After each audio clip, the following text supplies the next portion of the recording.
Janai Kai, welcome to the Grapple Theory podcast. It's an absolute pleasure to have you here.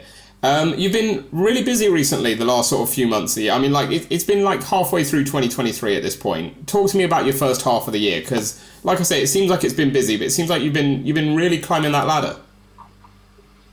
Yeah, it's been a lot busier than I thought it would be. And yeah, I already traveled to like overseas twice, which I didn't expect. So I've been busier than ever, and I love that because like I just keep grinding and grinding every month, like, hoping that it will somewhat pay off. Like even if I feel like the next month is going to be kind of slow, it ends up being busy. So it's kind of cool how like just like happens. I'm doing wrestling full time now because I'm not working any shoot jobs. I'm like on the side, I'm doing other things. But overall, I'm just wrestling full time. Yeah, which is awesome, and that's really cool, and that's always like a big decision to make for anyone, like anyone doing pro wrestling who decides to then give up their shoot job to go full time. I mean, like, yeah. Was that, and I mean, how tough was that in terms of like what was the build up to that? Like oh, I'm gonna like give this up to try and make a go of it full time.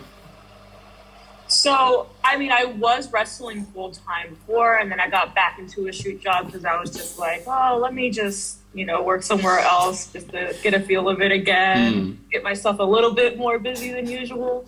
And that was fine because, like, the shoot job that I had kind of, like, benefits what I want to do in the future besides wrestling. So I try to make sure that I at least make it worth it for myself if I'm going to add something else into my schedule, into my life. And so that was great. Like, I'm glad I did that. And then it was just coming down to where my wrestling schedule started getting busy again. And it was kind of affecting, like, everybody else in my workplace where they were like, hey, you can't call off too much. I'm like, look, I let you guys know what I do. You guys are aware. You guys know what I do. You've seen the posts. You've seen the videos. Like, they're well aware. But, like, it was coming down to where it's like, all right, it's getting a little iffy. You can't just call off like certain days off anymore in a week. I'm like, all right, well then we have to move on then. And that's when I was just like, all right, let me do wrestling full time because I feel like if I just find another new shoot job, it's going to be the same type of thing where the schedule's not going to work out. So I was like, all right, let me do wrestling full time and then study. I'm studying for my personal training certification. Let me do that in the meantime, get that certification. On to where else can we move on to? Yeah, you are always keeping busy, aren't you? Bloody hell, that's a lot of stuff. Yeah. That's awesome, and like it's always better to keep busy, especially with that. But also, like you said as well, being busier than you thought you were going to be. It's good to. I guess that's also almost like the better thing, right? To think like, oh, I might not be super busy, and then all these bookings come in. Like, I bet that's like, that must be really rewarding, right? That like so many places want you, especially overseas promotions who are like willing to pay to have you flown over to wrestle there. Oh my God.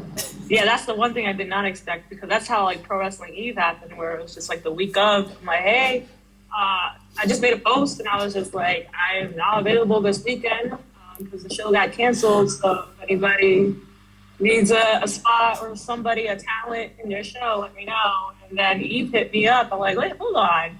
You guys are in London. So it was pretty cool how that happened. Yeah, that's awesome. What did I assume it was Dan you spoke to, right? Yeah. What did he say to you about wanting to get you over? What was that conversation like? He was just asking if I still had it available. I was like, yeah. And then he was trying to figure out if he can get like documents done on time before then. And he was able to. So right when he was able to, like, we booked the flight and everything. So.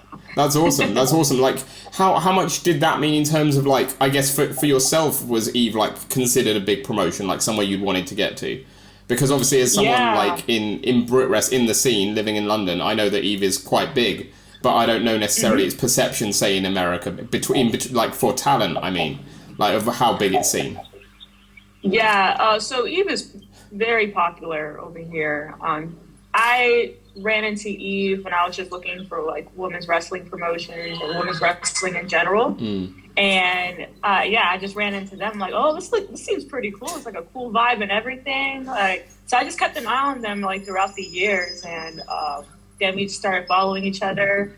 a couple of years ago, and I guess like yeah, Dan just really kept an eye on me since then, and yeah, now we're here. Yeah, and that's really cool to see because Dan, especially for the talent over here that we've spoken to, like the regular Eve talent, like Dan is a very picky man. Like he knows when someone's good. He knows when he wants someone in, and like when he wants someone in, it's because you're like that good. Like Dan is very hard to please. So if you're booked on Eve, like it means that you're doing something really right because he's not easy to please at all. Yeah, he knows what he's doing for sure, and I respect him a lot as a promoter for like women's wrestling and everything, and really pushing for women's wrestling. Like I respect him a lot for that. And how did you find your Eve debut? Because obviously, like the crowd loved you, and you had 2 tough matches. I mean, Sky Smithson and Emerson Jane is 2 tough matches to have on your Eve debut weekend. How did you find the whole experience? Oh man, it was great, and they're great to really work with. Sky is hard hitting, so I was like, hell yeah, like I want to go hard, so we're gonna go hard in London. Let's do it. And so like I was very excited for that match, and Emerson too. A lot of people wanted to see that match actually. Like they hit me up and they're like, yo, this is gonna be good. Like I really want to see this one. So I'm very happy with like just how both matches went down, and I'm excited to work more like over there because a lot of the girls over there are solid, so I want to work more with the girls over there. I was gonna say, I mean, obviously, if you can't reveal anything, that's fine. But like, can we expect you over here at some point in the near future again? Will you be coming back? Oh man, I hope so. I do have other plans coming up that I can't speak about yet, but I hope going back to Eve will be one of them for sure in the future. Awesome. And what was your just general? Because it was your first trip to England for wrestling, right? Or was it your first trip to England in general? Had you been here before at all, like in any capacity? Yeah, it was my first time in general. I mean, that's so. Like again, I think we spoke about it at the show, but I mean, Coronation Weekend was quite the weekend to make your first trip to London. How did you find that? So I didn't run into as much chaos as I thought I would. But it was pretty. I didn't even know that was going on until I arrived. Really thrown into it. Yeah. I was like, oh, okay, cool. It's like, hey, it's gonna be kind of busy, by the way, because this is going on. I'm like, oh, okay. But I was able to still do the tourist things. I think it was like that Sunday or something, and it wasn't that bad. I very much enjoyed like the whole time that I was just doing all the tourist things. And so it was pretty cool. And London is really, I like to say that it kind of reminds me of the States in a sense, because it's very cultured too. Yeah. Like, there's a lot of different cultures over in London, which for some reason I didn't expect, but it was cool in my eyes because it's reminding me a lot of home. Yeah, it's quite a diverse place, London. You get a lot of like different cultures mixing, which is really cool. What touristy bits did you get up to then on the Sunday? What did you get up to? So we did see Big Ben. Classic. Then, we went on like the bridge there. Like the, nice. Yeah. And then we went and we saw these statues in the park.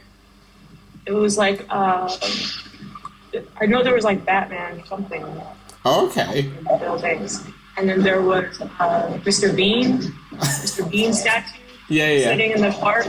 Yeah, there was like different. Mary Poppins statues. Oh, classic British. Yeah. So we were like around that area and everything. I can't remember the other parts, but it was basically that general area that we were walking around. Nice. That's cool. It's glad you had a good time. I'm glad you had a good time. That's really cool. And that's always nice to hear when people come over that they want to come back because like that's that just seems really cool for overseas talent. It's cool hearing that. But what about back home? I had plenty of stuff to ask you lined up. Obviously, we were initially meant to have this chat last week and it got moved to this week. And so in my chat I had to ask about your reign as LNO champion. But obviously I saw that you lost the belt last week, right? On Friday night? Yeah. That's going. What happened?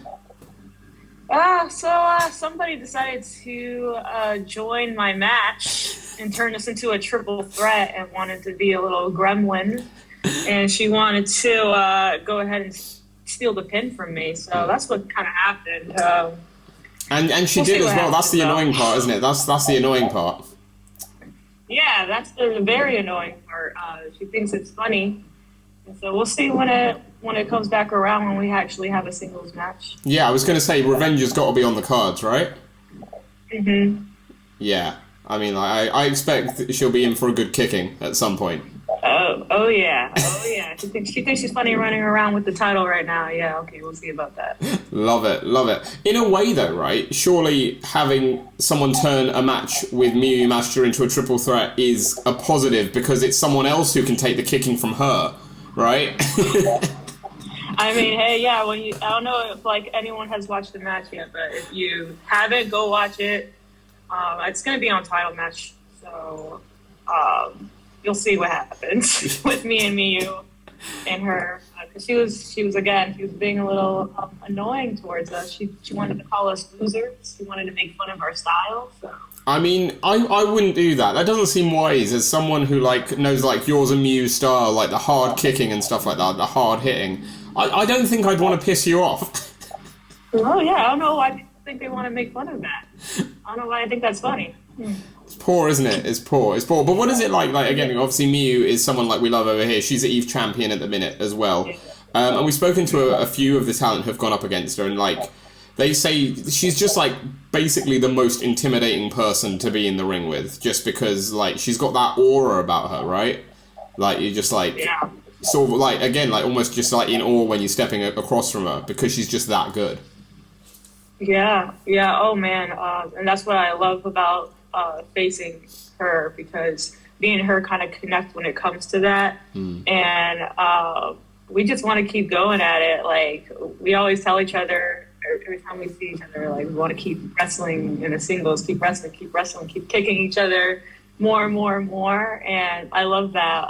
I've been wanting to face Miyu forever. Like we've been following each other for a few years now, and I just remember like that first time we messaged each other, we were like, "I want to face you one day." Me too, and it's like finally happening. And it's happening more than twice, so it's awesome that like we're even at this point, and it's awesome that I even went to like TJPW and got to work over there where she's at. So. Yeah, I was going to ask. I had that asked it. So as you brought it up, I had that down to ask you. I mean, so let's go on a bit of a tangent. How again, almost like with England, like how was the trip to Japan? Like how did you find everything from both like the wrestling and just the whole experience of being there?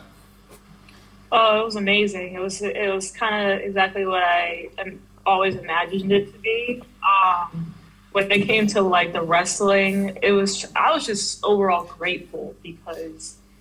It was just like a different type of environment for sure. I'm sure you've seen it. Like the overall different type of level of like respect and loyalty over there is amazing. Like I'm so grateful to even like be able to work over there with those people that are like literally working hard every week and making like the women's wrestling over there just unimaginable. Like it's awesome. And just like my overall experience, I mean, I was just there by myself.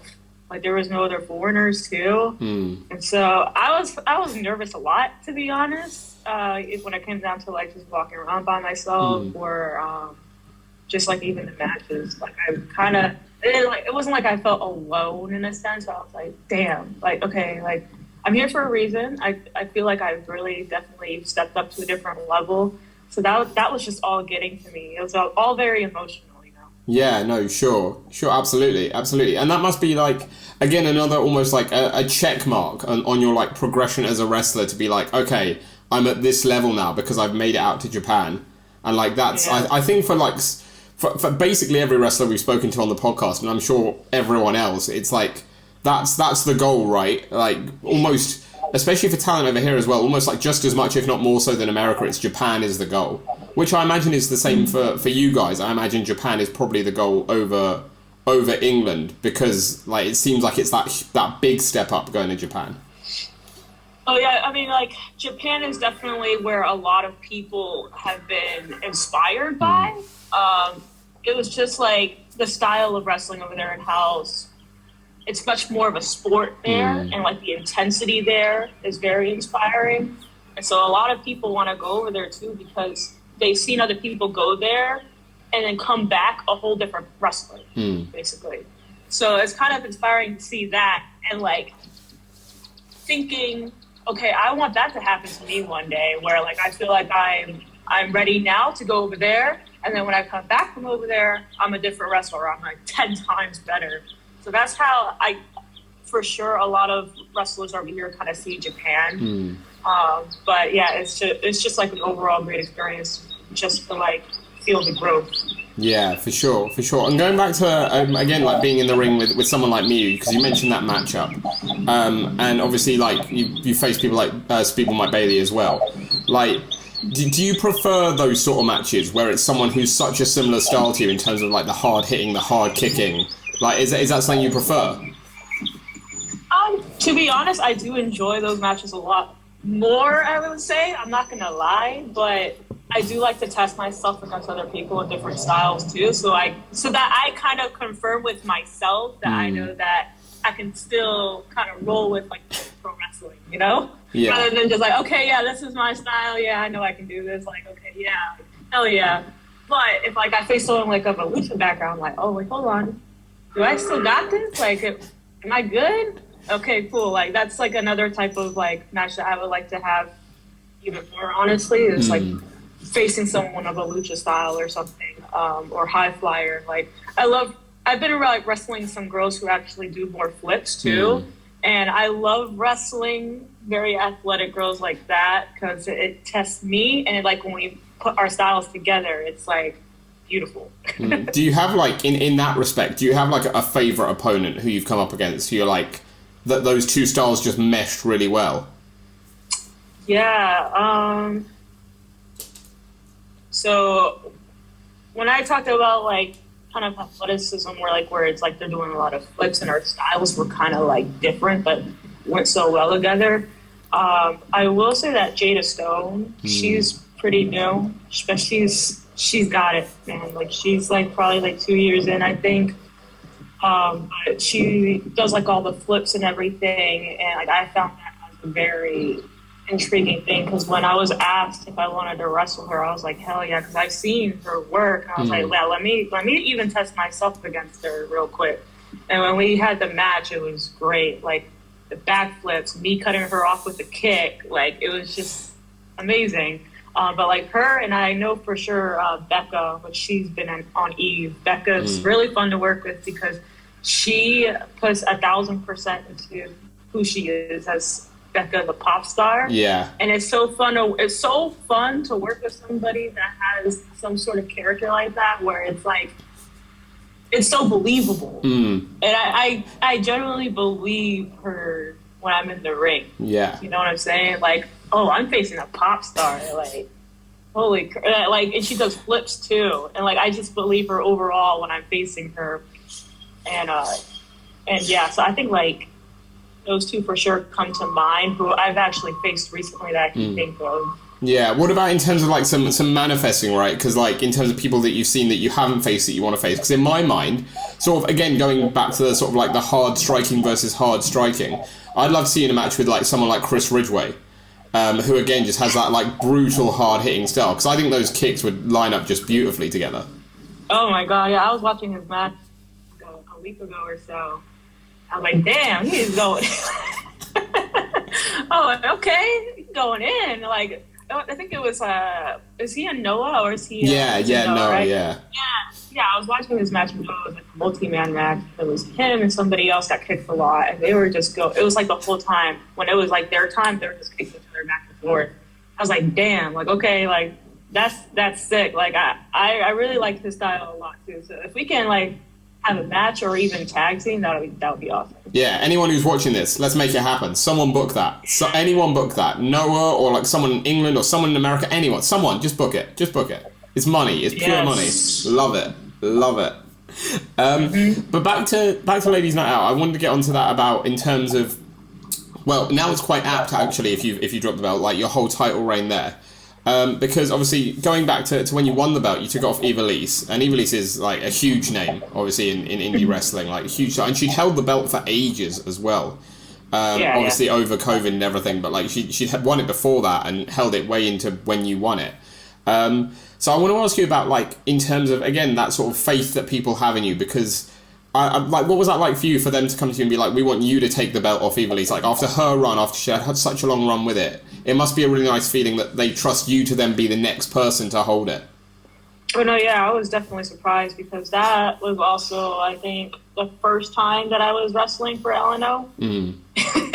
And so, like, I mean, I had another match that same night. So I was only notified about that one match. And then they hit me up again. They're like, hey, by the way, are you cool with doing, like, a second match that night? I'm like, yeah, sure, what is it? And then they told me what's going to happen. I'm like, oh. Wait, that? Oh, is that it? Oh, you just want me to take the belt off you? That's fine, yeah. I was like, oh, okay. So it was kind of like, it was actually very surprising that was happening. Because, again, like, I had never even wrestled there. So, like, how does it even, like, make sense in my mind for me to just, like, end up going there the first time and take the belt off her? But, yeah, it was a crazy day. It was during WrestleCade, so that was another thing. So it was like on a bigger platform that I'm doing this. So yeah, it was very. I mean, I've been watching LNO too, so I was kind of like, oh, I wonder like when I'm gonna end up being on there. They've been heavily in Texas for a while, and then they started doing more North Carolina shows. So, and I definitely loved watching it because of like the fact that it's just a women's wrestling show and it's showcasing women who need that, like, that platform, who need that presence, you know. So I appreciate, like, again, seeing promotions like that.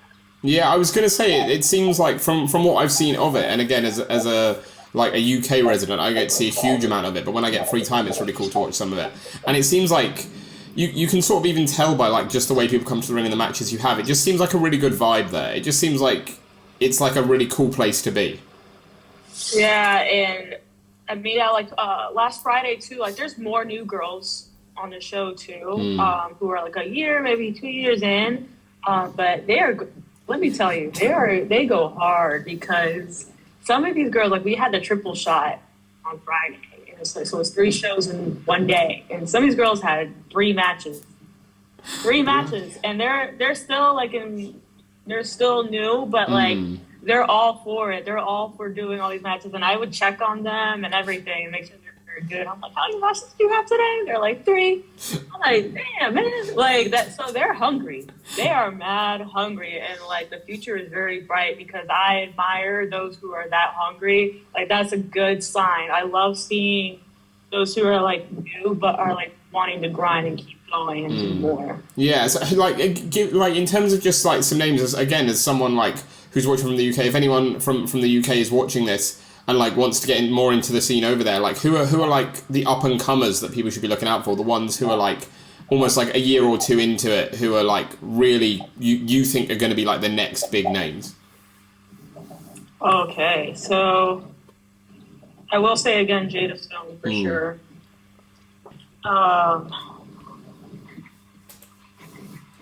I'm sure there's a lot. I appreciate I put you on the spot I'm thinking of there was like a ton of girls on Friday. Angelica Risk, she's the one that took the strap, even though she's a little gremlin. You know, she's hungry too. It's nice of you to as well put her over like that, considering what she did to you as well. Like, yeah, she's been on Dark a lot, and she trained at what was it, Nightmare Factory, and so she's one of those they're trying to find a lot more work, and she's hungry, and she has that type of energy when she comes out. Like, people are captivated by her energy, so her for sure. And then let me give you one more real quick.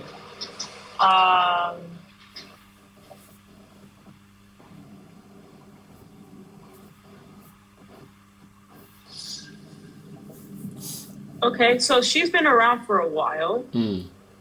She's not necessarily too new, but I really, really want to wrestle her because she goes so hard in all her matches. She's so crisp, and it's Christina and Marie. Christina has been like in the Northeast for a while, very New Jersey based, like New York.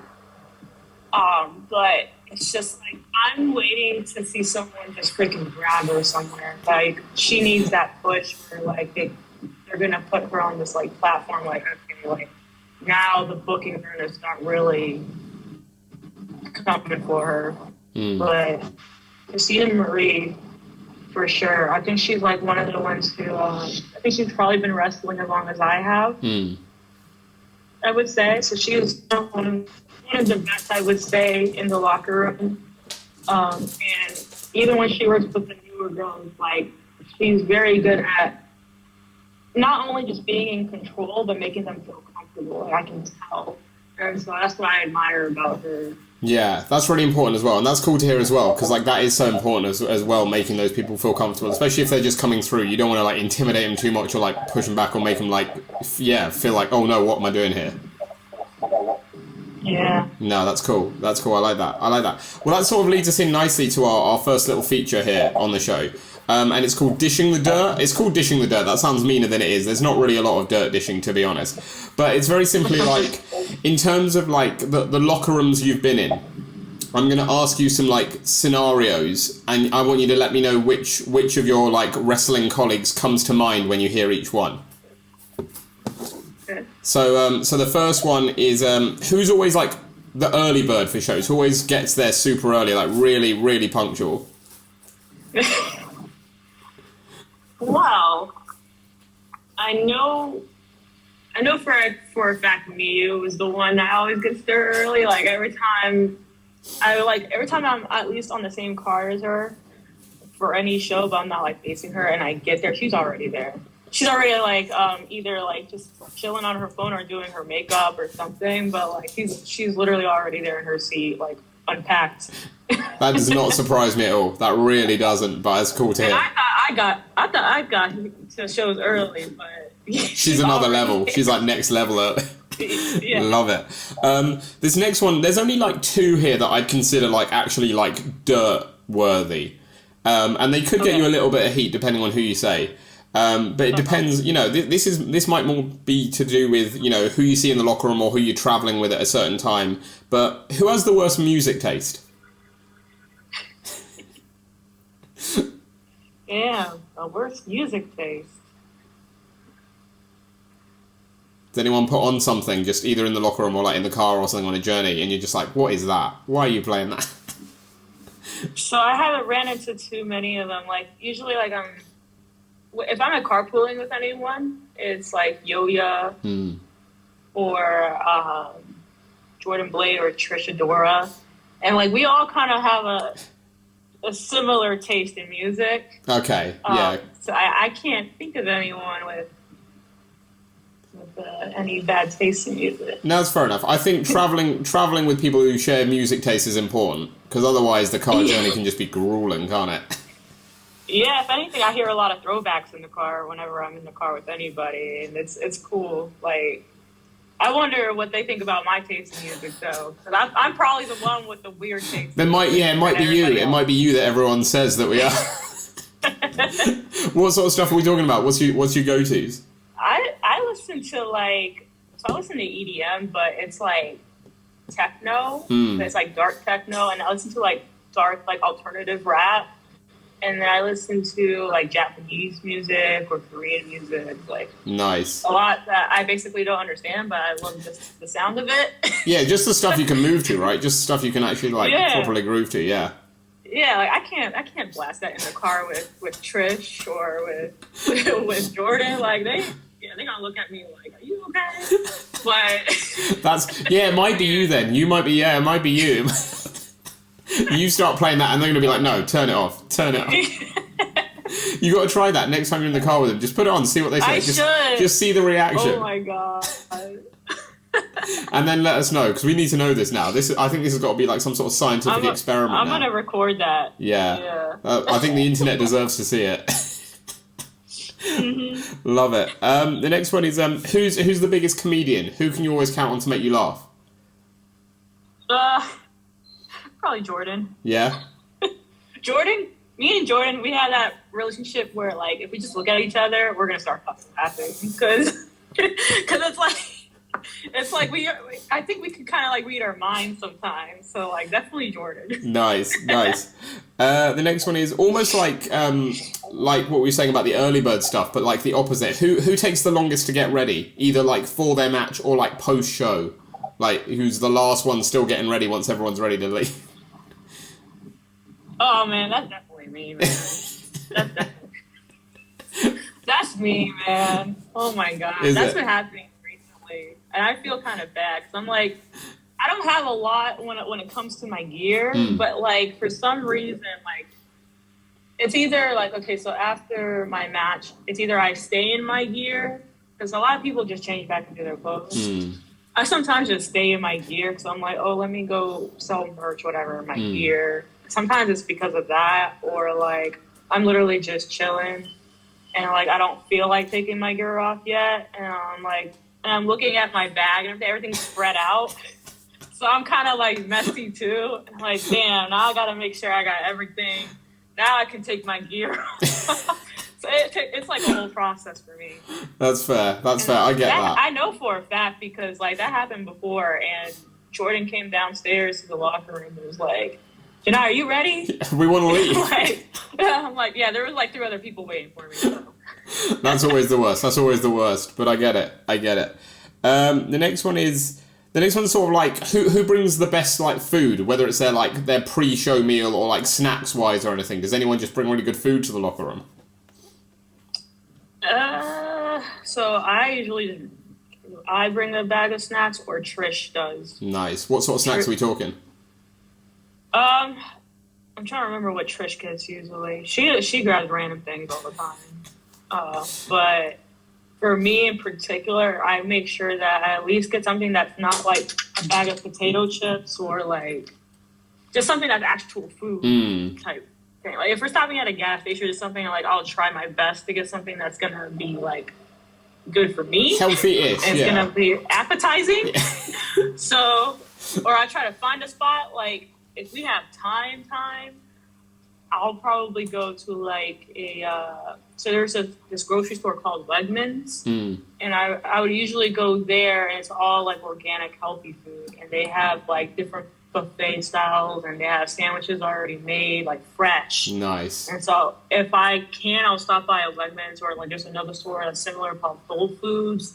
I'll try and go to Whole Foods, something like that. If I have a bunch of time and like can get away from stopping at a gas station. Yeah, that's cool. No, I like that. I like that as well. I feel like Whole Foods as well, like, 'cause we have it over here as well. There's a couple of branches, but I feel like that's how you know you're making it in life, right? If you can afford Whole Foods, you're like, okay, I'm doing something right. Oh yeah. Like I make sure like at least like what I'm eating is worth it too. Even though it's pricey. I'm like... You're like, I'm doing it for my body, it's fine. Yeah. It's good. Yeah, and I have a match today. Like, let me take in some good, nutritious food, please. Nice. Well, we got a couple of other food questions at the opposite end of the spectrum later in the show in another feature we've got, so we won't spoil too much of that, because those are the ones I'm more interested in, if I'm honest. That's when it gets the more unhealthy side. But the next one in this one is, again, it's the only other one who I think like could actually get you heat, depending on what you say. So, we're not talking in the ring now, we're talking outside, we're talking in the locker room or outside of shows. Who has the worst dress sense?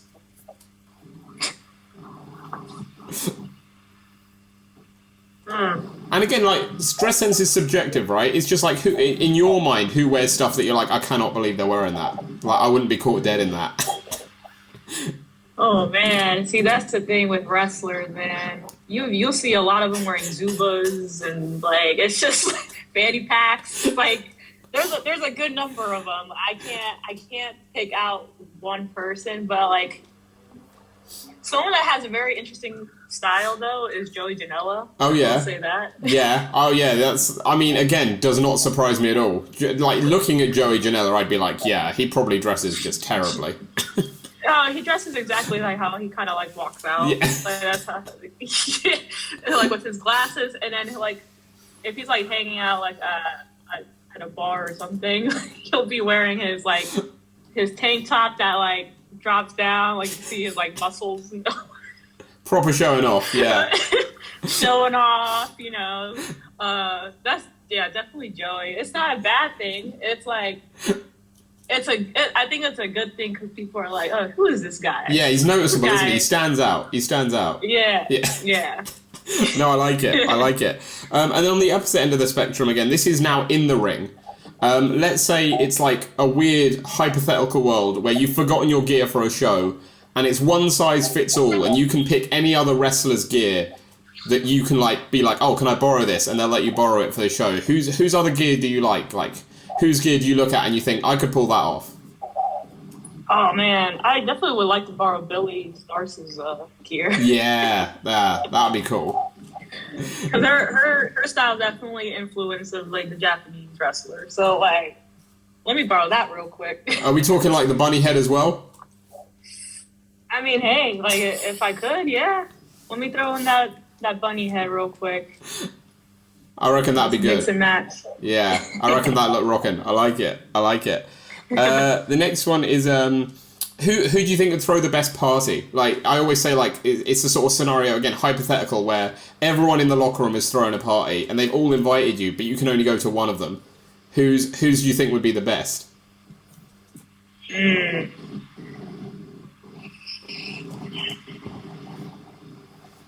Best party. Damn. It's a tough one. I think Billy would probably had a nice ass party. Yeah. To be honest. Yeah. She's just graduated, right? Like I feel like again, I can only go based on what I've seen in movies, right? But like it seems like all like American high school movies, those parties are always incredible. So like, I just assume that a high school party is like the best party, right? I know she knows how to party. I know that. I'm not gonna say anything more, but I know that Billy knows how to party. So there you go. I'd love to hang out with Billy and go to her house party. Love that. And the final one I think is the toughest of all. It's who would you want to have your back in the zombie apocalypse? Who are you picking as your apocalypse partner?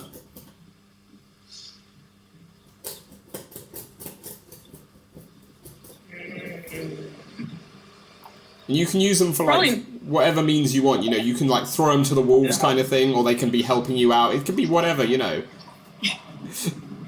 I think it would definitely be like Miyu. For some reason, I can see Miyu just really just taking it over. It'd be like I feel like it'd be like one of those movies, like a back-to-back scene, right, where you're just kicking ass like back-to-back.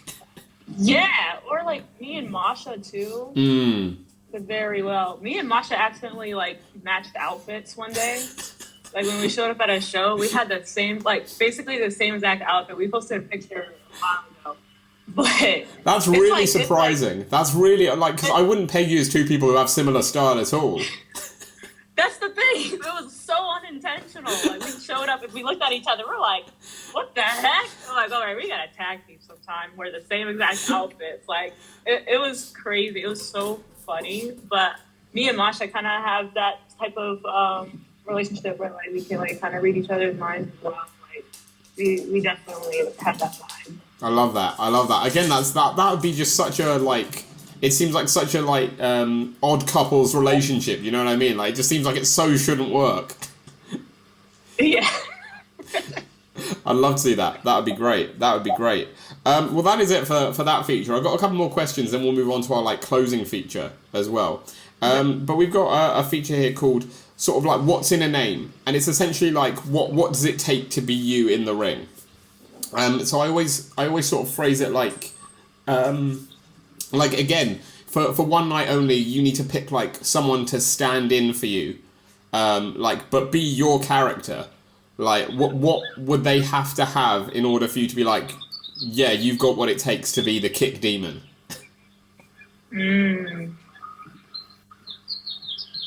Well, they definitely need one thing I'm very picky about is how someone throws a kick. Yeah, of course, naturally. Even if it's a simple roundhouse kick, like, no. A roundhouse kick is not just throwing your leg up and around. Like, I'm very picky, and I will see the technique that you are using. If your foot is not pivoted, if you are not throwing your hips into the kick first, like, forget about it. You cannot beat me. I'm sorry.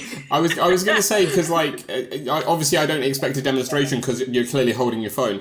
But, like, in terms of, like, description, like, how do you throw, like, the perfect roundhouse kick? Like, what does that take in terms of, like, preparing to go into it plus going into it and then, like, sort of landing, as it were? Like, what does that take? Well, first it takes a lot of, like, hip mobility. Like, you need to be flexible in the hips. So I always make sure that I stretch out my hips. But, like, it depends also on the style that you're doing. Like, Taekwondo is definitely different from, like, the Muay Thai style. But the way that I do it is definitely more Muay Thai style rather than Taekwondo. But either way, you're still going to pivot your foot. You're always going to make sure your back foot is pointing towards the back when you're kicking. You don't want to have it where your foot is facing front and you're kicking or whatever, because you're going to hurt your knee.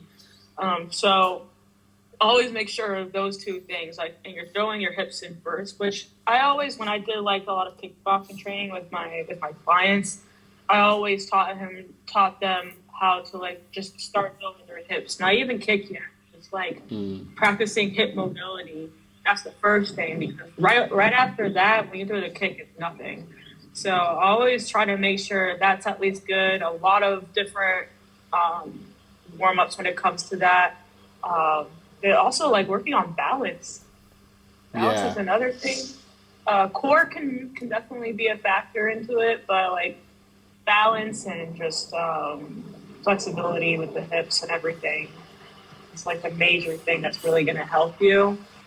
And then, of course, like, this knowing how to keep your eye on the target is another. But like, when it comes to the roundhouse, I'm very picky with that because it's just the most simple kick. And if I don't see anybody throwing a simple kick like that correctly, it's like, don't throw any kicks at all at that point. That's just how I am. But it's that, and then, like, if we're gonna do any, like, spin kicks or something, that'll come in time. But I need to see the roundhouse be perfected first. Yeah, I was gonna say as well, in terms of, like, going into wrestling, knowing that sort of stuff, like perfecting that style, is that then tougher? Because obviously, again, in like mixed martial arts, you're expected to hit the person, expected to be like, it's an actual kick. Is it tougher to do that and perfect the kick and make it look real when you've also got to keep the other person sort of safe? So at first I was kind of overthinking it. A lot of times when people do have, like, a martial arts style and they're going into pro wrestling, they do overthink it. And then they start kicking like how they just never ever would ever kick ever in their life, and it looks really bad. So the best thing to do is just kick how you would normally kick. But of course, you do have the control of it. Yes, you can lay it in, but lay it in a safe spot. But that's how I generally think of it. And if I know, if I'm going to do, like, a head kick or anything, I definitely know the spot of where to, like, in the pocket or whatever. Like, definitely learn those things too, because then it'll be easier for you to be comfortable to throw a kick like that. So I think that don't change your style thing is the most important thing, right? Like, because again, otherwise you're not doing what you naturally do. Yeah, and then you're not gonna like it, to be honest, because, like, when I was, like, kind of struggling with that, I was like, I don't know, man, I don't know about this. I was like, this is not it. Like, and then, like, I was, like, getting more comfortable, and okay, now I know. Okay, I'm good. No, I love that, and that brings us nicely into our like closing feature. And this is a bit more about you. This is not sort of about you in the ring. This is about getting to know you as a person almost, because it's called Anatomy of a Pro Wrestler.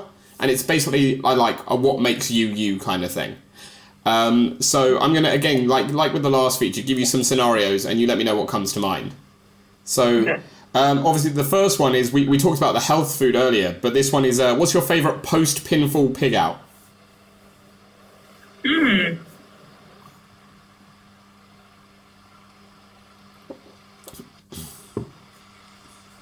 So just in general, like, what I would like. Yeah, like after a show, you're driving home, and, like, we're talking like everything's open. There's nothing off the table. Like, what's your, like, go-to unhealthy, like, cheat meal after a show?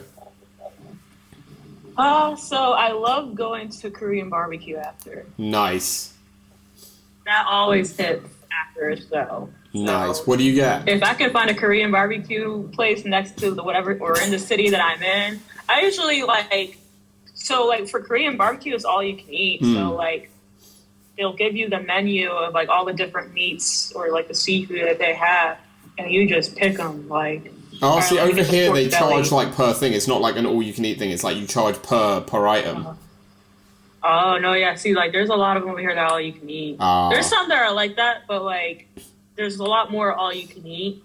So like, it's like they have like the pork belly, like the brisket, they have some seafood like shrimp. They have steak. It's like just so many different ones, like garlic pork steak. Nice. Things like that. Yeah. Yeah. So like I just be choosing them. Love it. I love it. Except for like the spicy ones. The spicy ones I'm not a fan of. They have kimchi too. Like they got the kimchi there. You can, different veggies. Like they have like free little sides around, and you can just throw them in there. They have like the rice for free that you can eat. Like it's really nice. That's always a good meal. Yeah, I love things like, again, like Japanese food, Korean food, stuff like that. But like, again, that like especially in London, that can really add up, like price wise. Oh yeah. So it's, and you guys, like, London has a lot of Korean food. I saw. Like, yeah. And also a lot of ramen places. Like I seen that. Yeah, you get like a lot of Chinese, Korean, Japanese stuff like in London. Like that's if you like that sort of food, London is no problem for you. You'd find loads. Yeah, like, next, it was like a lot better too. Oh no! Next time you're over, I'll recommend you some places. Like there's some incredible places based on what you want. Like I don't know if you've been. You might, like, I'm sure you may have been, because it's actually Speedball Mike Bailey recommended to us like the best ramen he ever had in London. A place called Ippudo, and like what's it called? It's called Ippudo. Oh. And it's like, apparently it's like a chain. It's like big in Japan. I don't know if they have any in America. But like it's big in Japan, and they have one like a couple over here. And like I took him up on his recommendation, and man, it was just incredible. Like I was like, I mean, I didn't doubt Speedball's choices, right? He's Speedball, right? If he says this is where you go, that's where you go. But next time you're over, I'll recommend you some places. There's some great like Korean, Japanese, Chinese food around here. Oh yeah. The next one, actually, it could be the same answer, to be fair, based on how we've talked about that, because it's the classic, like, what would your like death row last meal be? Oh. I always, you know what? It's funny because I always have an answer for that for some reason. Just in case. Just in case. It's always a nice steak with like some veggies and like mashed potatoes and mac and cheese. Nice, that's good. That's good. Yeah. The key question is, how do you have your steak cooked? Medium rare. Nice. There, that's good. That's the solid answer. That's solid. We had I don't know if you know Joe Lando, but we had him on a while ago, and he said he has his steak well done. And from then on, I just looked at him in an entirely new light. Like I can't look at him the same. Not well done. No, I know, it's the worst way to have it. Not even close. Yeah. So yeah, he went down in my estimations from there. Still a great wrestler, still a fantastic wrestler, but not a good steak choice. Yeah. The next one, we talked about music actually as well. So like the next one is what's the song that gets you the most hyped? Oh, so I have like a playlist that I listen to, and it's like it was like what I was telling you, where it's like kind of the dark alternative rap. And I've walked out to a couple of those type of songs before. I recently switched my song, but there's like artists like the Suicide Boys or like Freddie Dredd, like they're kind of coming up too. But like that's the type of music I like to listen to if I'm like ready to like fight. Really get pumped. Even though Suicide Boys is depressing, but like for some reason their attitude in the songs and everything makes me fight. Nice. I mean, sometimes the depressing songs are the best to get you pumped, right? Yeah. Like really get those emotions flowing and stuff like that. Yeah, exactly. No, I love it. I love it. The next one is the movie that you chose the locker room. So I always say, like, it doesn't have to be your favourite movie, but like the movie you think everyone should see. Oh, dude, right off the bat, I think of like Rush Hour, like the Rush Hour movies. Rush Hour's great. Yeah. Yeah. Like, if you haven't seen Rush Hour, what the hell you're like? Can you please just go watch it right now? Just pause Those, this. like, all, Pause this. Go watch it. all of them Come are back. classics. Yeah, all of them, right? All of them are classics, right? Like, Yeah. yo. I do think it has like, again, it's not just them. Like, I think it has that classic movie trope of like the first one's the best and the other two are like not as good, but they are all really good. Yeah, like I definitely like memorized Rush Hour 2 because I watched it so many times. Like that's probably like the one for sure that I memorized. But like they each have their like it's like kind of more early 2000s like humor too. So like if you're into that type of humor, like early 2000s type humor, then like definitely listen to it or like watch it.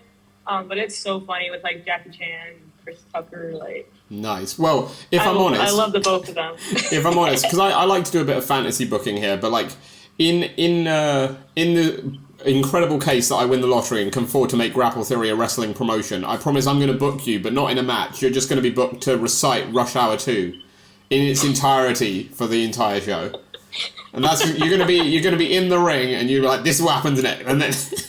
Yeah, people are going to believe it. They're going to feel like they're actually watching. Exactly. That's what the people need. That's what we deserve to see. Forget you and Ridgeway. That's not happening. It's you and Rush Hour. Yeah. Love it. I love it. The next one's a bit of a throwback because it's your first job. My first job, I was at a restaurant. Classic. And that's when I knew for sure that I can't be working at a restaurant. But yeah, it was like the place is called Bob Evans. It's kind of more of like a breakfast spot, kind of like a Denny's or something. Yeah, and I was a hostess, and yeah, never again, man. Like, Did it not go well? I can't work with food or like so many like. I'm not a picky eater, but damn, it's just a breakfast, man. Like okay. It's like, if for the most part, people were there for breakfast. That's what I'm saying. Like, we had dinner, but, like, everyone went there for breakfast. But it was just like, damn, I don't know how some people do it. Like, kudos to people who work in the food industry and have to deal with people, but I personally can't do it. No. My sister, she works in the food industry. I don't know how she does it. But she's a whole manager and everything, but she kind of, her attitude is a little bit better than mine. Like I don't like I'll easily give up in the food industry. Like she doesn't. Like she'll stay strong and she'll like tell people how. I'm just like, nah, I gotta go. I always feel like people who work in the food industry get like a bad rap as if it's like a nothing job. But I feel like if you worked in the food industry, you know how difficult it is. Because like dealing with people all day is not easy. Because people like generally suck, like for the most part. Yeah, after that, I was working in like retail, like clothes and everything, because I was a fashion student, so I was trying to like just work more around that. And like with that, you don't really deal with people unless they want like a return. But like that was it, or you have to get a size shoe or something. But like that was it. You're good, and you just talk to your coworkers. Yeah, but food is you're dealing with people all day. Then it's non-stop. No, big respect. The next one gets a little deep because it's your greatest fear. Okay.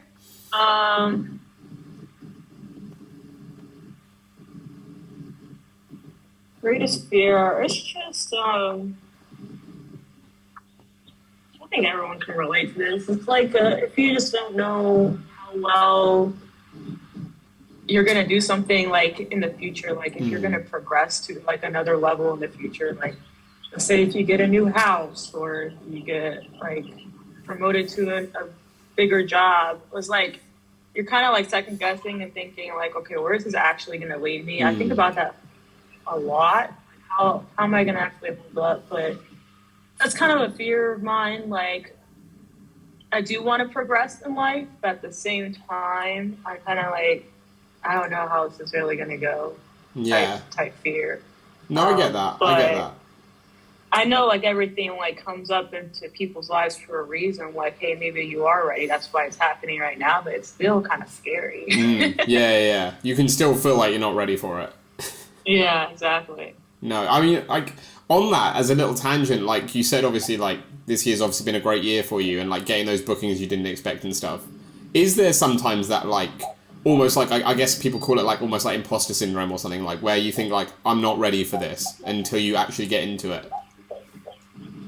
Yeah, that happens pretty often, like more often than you probably think. Like it's just like with anything, with any booking, or if you're traveling to a new state, or again if you're going overseas type thing.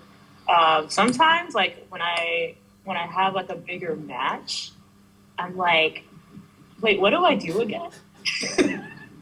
Like, wait, what moves do I have? I don't have anything. Like you really like everything like kind of like blinks out. You're like, what am I gonna like do in this match? I don't have anything. Yeah, I have like all my moves and movesets written down in my notebook. Like I have a ton of ideas in there, and I don't open it up. But I'm like, yo, I don't have anything. What am I gonna do? Like I'm probably just gonna do just this. That's all I have. Like that runs through my head all the time. No, well, I mean, like again, as an outsider, as a fan, I'd say it shouldn't, because you're doing great. Like really, like you're doing fantastic, and it's great to see you thriving the way you are. Thank you. But getting back to this, the next one's a bit more uplifting. The next question is a bit more uplifting. It's just your favourite animal.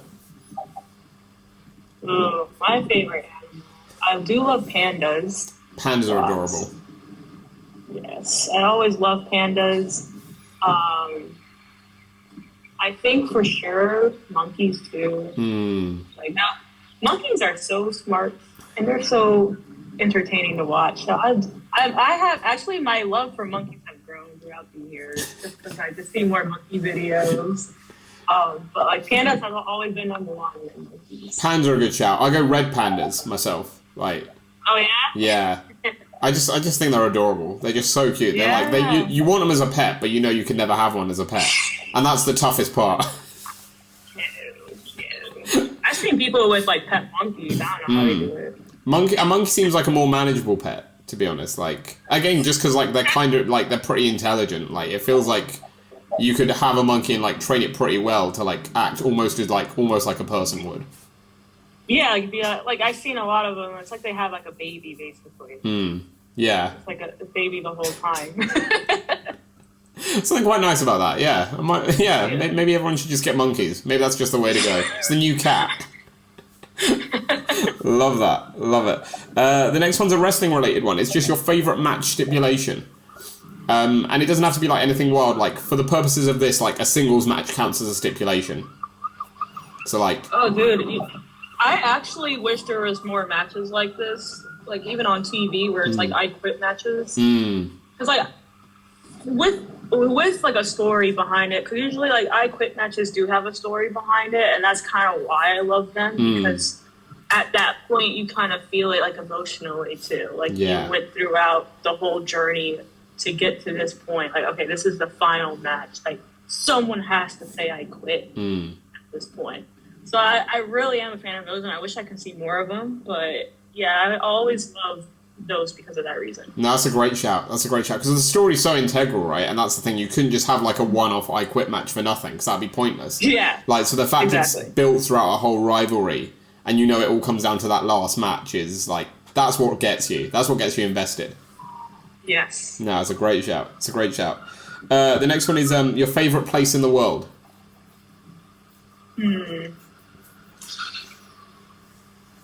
So... I had to choose. I mean, personally, since I'm very I'm actually pretty introverted. I just like being at home, like at my streaming desk, like because I stream on Twitch sometimes too. I just like being right there, just like working on things. And that's where I just come up with all of the things, like the ideas and everything, like with wrestling and like just working on that creatively, because I'm a very creative-minded person.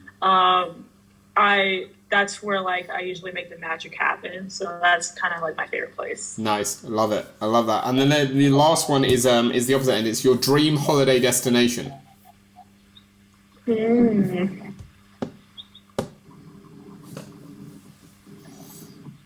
So I always wanted to like just one day out if I lived on in my own apartment or something. I want it to be like skyrise, like high up, floor to ceiling windows with like a nice view, like, I don't care where it is unless it's like, I definitely want it to be like a warm place. But if I can have like a very inspiring view of some sort, like even if it's like the beach or something, or just Nice.